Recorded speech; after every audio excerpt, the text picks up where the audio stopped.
সব ঠিক আছে, উত্তর মিলে হইল। এখন দেখো আমরা বৃত্ত নিয়ে আলোচনা করব। তাহলে এটা হলো একটা বৃত্ত, এখান থেকে এই পর্যন্ত হলো বৃত্তের ব্যাসার্ধ, আর এখান থেকে এই পর্যন্ত হলো বৃত্তের ব্যাস। তাহলে দেখো বৃত্তের পরিধি,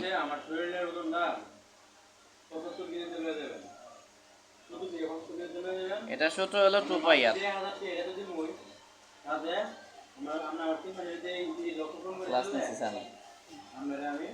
বৃত্তের ক্ষেত্রফল হলো πr², বৃত্তের পরিধি হলো 2πr, আর বৃত্তের ক্ষেত্রফল কি πr²।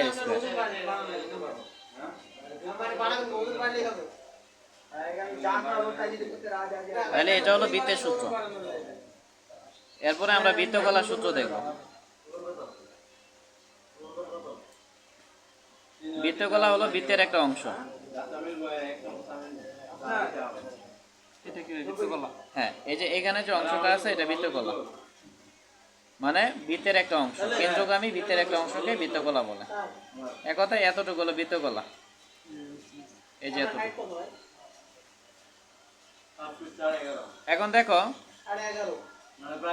এখানে যে বৃত্তের কেন্দ্র আছে, কেন্দ্র থেকে আমরা একটা নির্দিষ্ট বিন্দু থেকে হিসাব করে যদি এক পাক অতিক্রম করি, তাইলে অতিক্রান্ত দূরত্ব কি বৃত্তের পরিধি বা 2πr।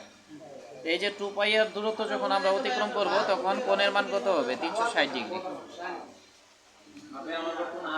তাহলে আমরা বলতে পারি না যে 360 ডিগ্রি কোণের জন্য বৃত্তের পরিধি কত? 2πr। তাহলে 1 ডিগ্রি কোণের জন্য বৃত্তের পরিধি কি হবে? 2πr/360 degree. আর এখানে আমরা কোণের মান কত ধরছি? আলফা। তাহলে আলফা ডিগ্রির জন্য কত হবে? 2πr, এটা হলো আলফা ডিভাইডেড বাই 360 ডিগ্রি। এখন দেখো কোণকে কোণের সাথে রাখবো, তাহলে উপরে আলফা আলফা নিলাম আর নিচে 360 নিলাম, আর এখানে 2πr রাখলাম। তাহলে এটা হলো বৃত্তকলার পরিধি। বৃত্তকলার চাপ বা পরিধি, এটাকে এল দ্বারা প্রকাশ করা হয়। এক কথায় এখান থেকে এই পর্যন্ত হলো এল। তাহলে এই এল এর মানটা আমরা বের করলাম। এল এর মানটা কিভাবে বের করলাম? যে আমরা যখন পুরো একটা পাক খাবো, তখন অতিক্রান্ত কোণ কত? 360 ডিগ্রি। তাহলে 360 ডিগ্রির জন্য বৃত্তের পরিধি কি? 2πr, মানে পুরোটা। তাহলে 1 ডিগ্রির জন্য কি? 2πr/360 degree. আর আলফা কোণের জন্য কতটুকু? এই যে এতটুকু, মানে এল পরিমাণ। তাহলে আলফা কোণের জন্য কত হবে? 2πr × l, 2πr × alpha divided by 360 degree. এখন কোণকে কোণের সাথে রাখবো, তাহলে উপরে আলফা আছে আলফা নিবো, আর নিচে 360 রাখবো, আর এখানে 2πr দিলাম। আর বৃত্তকলার চাপকে এল দ্বারা প্রকাশ করা হয়। তাহলে মূল কথা হলো এটা সূত্র। এখন অনলাইনে যারা আছে, এখানে কোনো প্রশ্ন আছে কিনা? থাকলে বলতে পারো।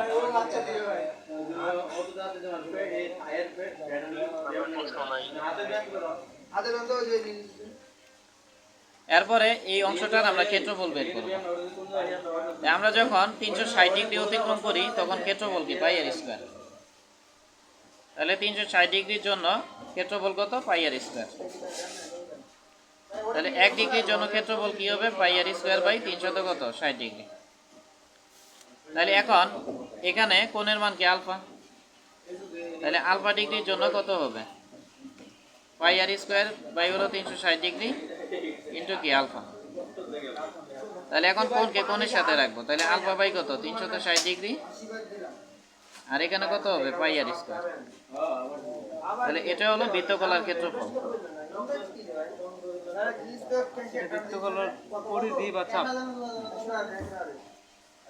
মানে সূত্র কিন্তু আগেরটার মতোই, শুধু অতিরিক্ত কি? আলফা/360 নিতে হবে, অতিরিক্ত আলফা/360 নিতে হবে। বেসিকটা বুঝাই দিলাম যাতে মনে থাকে। তাহলে এখানে কারো কোনো প্রশ্ন আছে কিনা?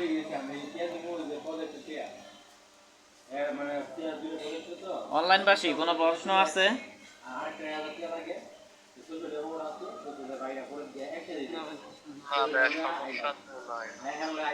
এরপরে ধরো আমরা একটা বৃত্তাকার রিং নিব। তাহলে বৃত্তাকার রিংয়ে এখানে থাকবে মেটাল, আর মাঝখানে কি থাকবে? ফাঁকা। মাঝখানে ফাঁকা না থাকলে পড়বা কিভাবে রিং? একটা রিংয়ের মাঝখানে কি থাকবে? ফাঁকা। তাহলে আমরা ধরে নিলাম যে রিংয়ের কেন্দ্র এখানে। তাহলে এখান থেকে এই পর্যন্ত আমরা ছোট হাতের আর ধরলাম, মানে এখানে বৃত্ত আছে দুইটা। একটা হলো ফাঁপা বৃত্ত, যেটার ব্যাসার্ধকে আর ধরে নিলাম। আরেকটা হলো পুরা বৃত্ত, যেটার ব্যাসার্ধকে আমরা কত ধরে নিব? এখান থেকে একবারে এই পর্যন্ত বড় হাতের আর ধরে নিব। এখন আমরা যদি এই রিং এর ক্ষেত্রফল বের করি, রিং এর ক্ষেত্রফল বের করা মানে কি? এই মেটালের ক্ষেত্রফল বের করা। রিং এর ক্ষেত্রফল বের করা মানে কি? মেটালের ক্ষেত্রফল বের করা। এখন মেটালের ক্ষেত্রফল যদি বের করতে চাই, তাহলে আমরা পুরা ক্ষেত্রফল থেকে কি এই ফাঁকা অংশের ক্ষেত্রফলটা বাদ দিব। তাইলে পুরা অংশের জন্য ব্যাসার্ধ কত ধরছি? আর ফাঁকা অংশের জন্য ব্যাসার্ধ কি? ছোট হাতের আর। তাইলে এই দুইটাই তো মূলত বৃত্ত। তাইলে পুরা অংশের জন্য ক্ষেত্রফল হলো পাই আর স্কয়ার, মাইনাস হলো এই ফাঁকা অংশ। তাহলে ফাঁকা অংশের জন্য ক্ষেত্রফল কি হবে? পাই আর স্কয়ার। এখন এইখানে পাই পাই পাই কমন নিব, কমন নিলে কি হবে? আর স্কয়ার মাইনাস আর স্কয়ার। তাহলে এটা হলো রিং এর ক্ষেত্রফল।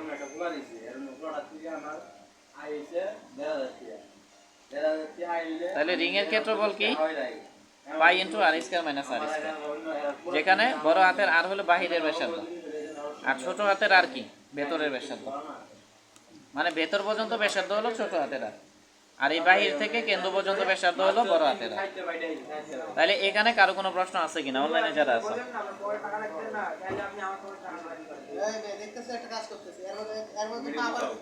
প্রশ্ন আছে?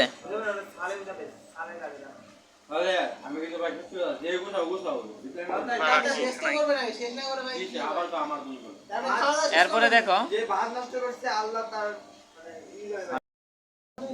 আচ্ছা এখন দেখো, এখন আমরা একটা বৃত্ত নিলাম যেটার ব্যাসার্ধকে 8 ধরলাম। এই বৃত্তটাকে আমরা একটা চাকা চিন্তা করব। এটা একটা কি? চাকা।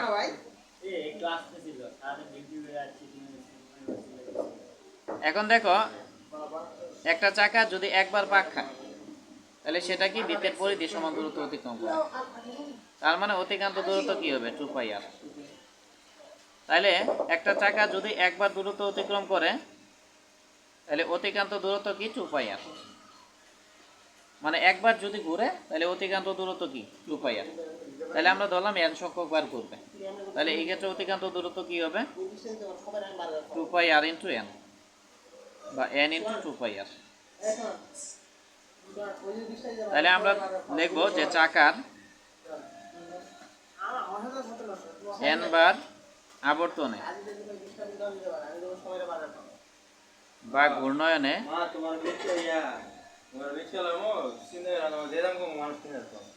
অতিক্রান্ত দূরত্ব। তাহলে একটা চাকা যদি n বার আবর্তন করে বা ঘূর্ণয়ন করে, তাহলে এই ক্ষেত্রে অতিক্রান্ত দূরত্ব কি? n into 2πr। তাহলে বিষয়টা বুঝাইতে পারছি কিনা? আর অতিক্রান্ত দূরত্বকে আমরা s দ্বারা প্রকাশ করব। তাহলে এখানে কারো কোনো প্রশ্ন আছে? আপনি এমন একটা হিসাব বলেন, আপনি আমার 50টা বলেন, 40টা বলেন, ভালো লাগে।